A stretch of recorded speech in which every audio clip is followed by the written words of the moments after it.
My question is, why is it so hard for undocumented citizens to achieve the American dream? So before I start, I have like a hook or statement. What if any of your friends or myself were to rewalk into this room? Will you be surprised if they tell you or I tell you that they are or I am an immigrant? Like, will you still be their friends? Like, will you help them, or will you separate from them, or will you treat them differently?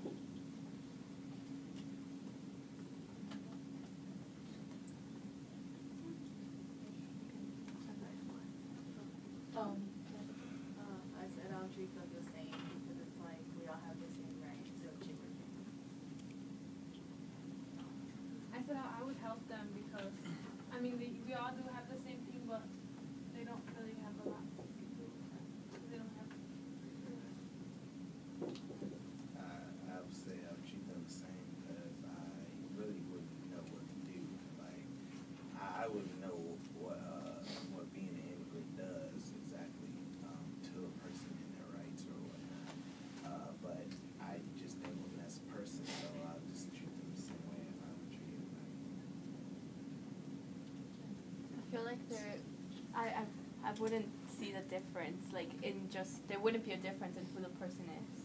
Like, I've been surprised to find out that some people who are undocumented seem more American than I am.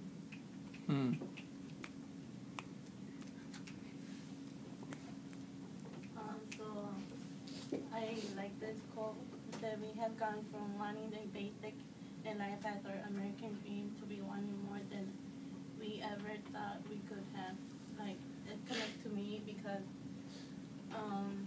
well, later on I'll tell my personal story, but I see how I could connect to that quote.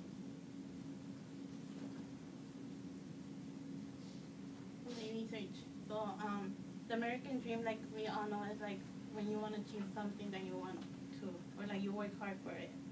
So I connected to the Deferred Action of Childhood Arrival, the DACA. That was signed June 15, 2012 by President Obama.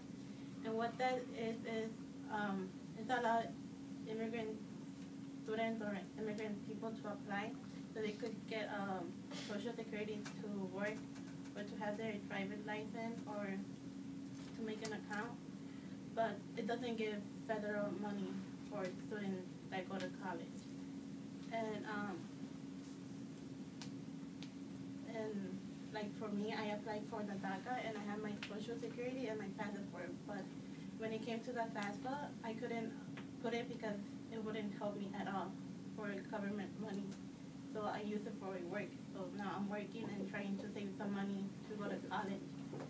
And it's only for 2 years. Like, you have to renew it every 2 years. And so yeah. What's the video? I mean, can I get it up for you? Can you start it at 3:02? You got it.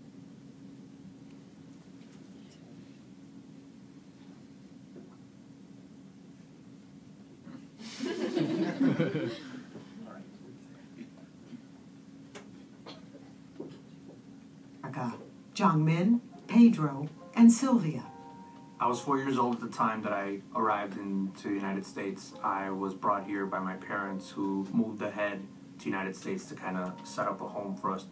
When I was in second grade, my brother told me, you know we're undocumented, right? Like, we're immigrants, right? And I remember not understanding what that meant as far as having citizenship. It was heartbreaking. Initially, it was really difficult to focus knowing that you can't get a job, you can't drive a car, you can't take advantage of all the opportunities that are out there. I kind of had to learn to be below the radar in everything I did, staying out of trouble, doing well in school, and I was never outside of my home unless I had a good reason for it. I had the fortune of having a good role model in my older brother and sister. I was able to focus on my studies and think about what really mattered. Through a combination of persistence, hard work, and scholarships, Pedro was able to gain admission to the elite Cornell University.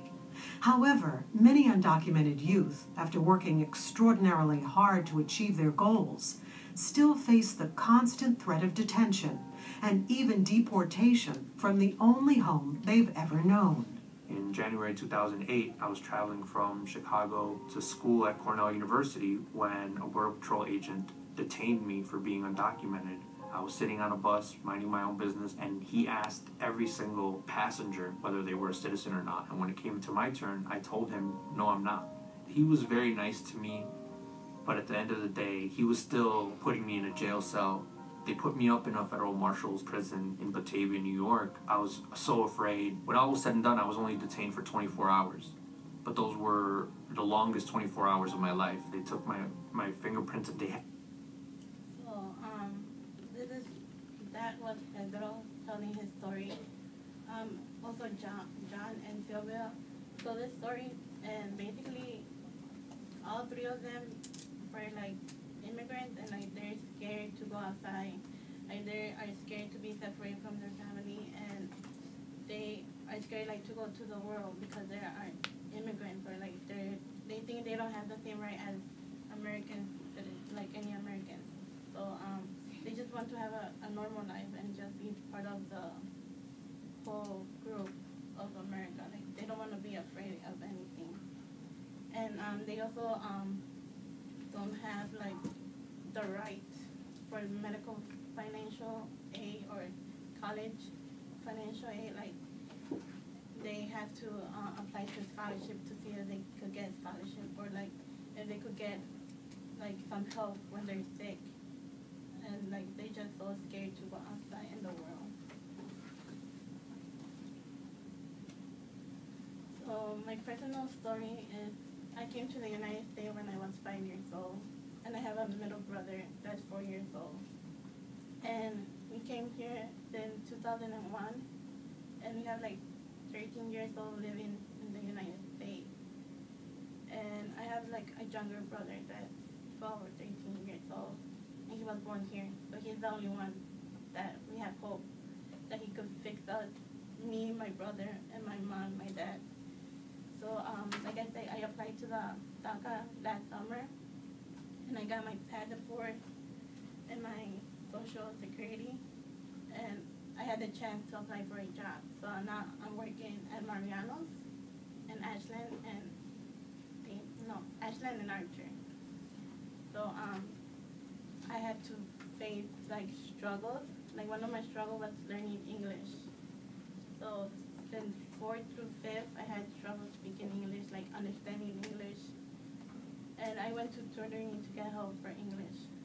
But I had faced it, and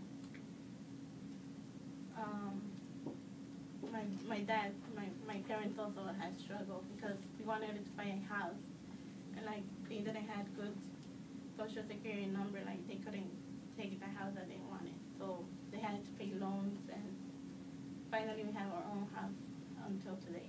And we're renting it, like everything is going good. So I think that we didn't give up because we were immigrants, and I said that thanks to God, like everything's going well until now.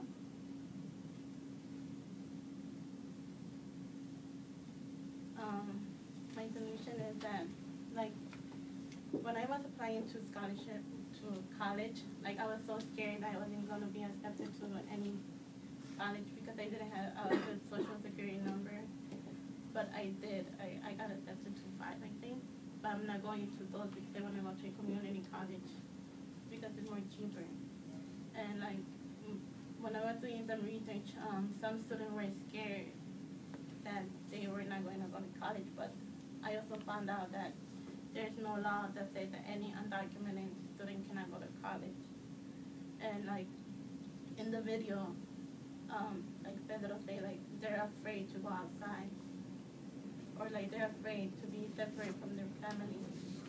And my question is, how can we get the Democrat or the Republic to move beyond the line and work together to help immigrants to live in a world that they're not afraid? Like, I was afraid that I wasn't going to be accepted to any college because of my social security number.